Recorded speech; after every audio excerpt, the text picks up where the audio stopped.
திருமந்திரம். இந்த ஒற்றைச் சொல்லை உச்சரித்தாலே போதும், ஒரு தெய்வீக அலை அணுக்கள் தோறும் அடித்துவிட்டு போகும். தென்னகத்தில் சித்தர் மரபை தோற்றுவித்தவர்கள் திருமூலர். 5ஆம் நூற்றாண்டை சார்ந்தவர். இவர் அருளிய நூலே திருமந்திரமாகும். வைதிக நெறியும் தமிழ் நெறியும் கலந்து திருநெறி என்றொரு புதிய நெறியை அறிமுகப்படுத்துகிறது திருமந்திரம்.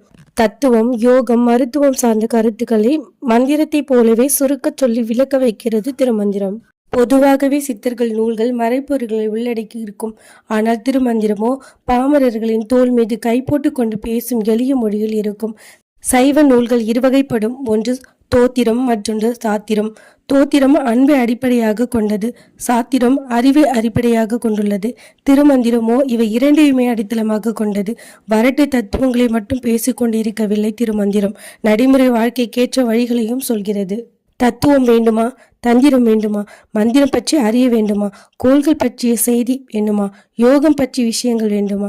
அத்தனையும் திருமந்திரத்தில் உண்டு. கடவுள் வாழ்த்து பகுதியிலேயே ஒரு மாபெரும் கருத்து புரட்சியை நடத்தியிருக்கிறது திருமந்திரம். ஒன்றே குலம், ஒருவனே தேவன் என்ற முற்போக்கு கருத்தை முன்மொழிகிறது. யான் பெற்ற இன்பம் பெருக இவ்வையகம் என்ற கொள்கையே திருமூலரது வாழ்வின் நோக்கம். இதுவே அவர் அருளிய திருமந்திரத்தின் நோக்கம். தான் அனுபவித்த இன்பத்தை பிறருக்கு எப்படி வழங்க முடியும்? பணம் கொடுக்கலாமா? தங்கம் கொடுக்கலாமா? இல்லை இலவசம் என்று எதையாவது கொடுக்கலாமா? எதை கொடுத்தாலும் அது மக்களுக்கு நிரந்தர இன்பத்தை கொடுக்காது. கொஞ்சம் யோசித்து பார்த்தால் அறியாமைதான் மக்கள் துன்பத்திற்கு காரணமாக அமைகிறது. மனிதனின் அறியாமையை போக்குவதே தன்னுடைய திருமந்திரத்தின் லட்சியமாக சொல்லியுள்ளார் திருமூலர். கண்ணுள்ளவர்கள் பார்ப்பார்கள், காது உள்ளவர்கள் கேட்பார்கள். மெய்யறிவை தெரிந்து கொள்ள வேண்டும் என்ற ஆர்வம் உள்ளவர்களுக்கு மட்டும் திருமந்திரத்தை போதியுங்கள். இது திருமூலரின் வேண்டுகோள்.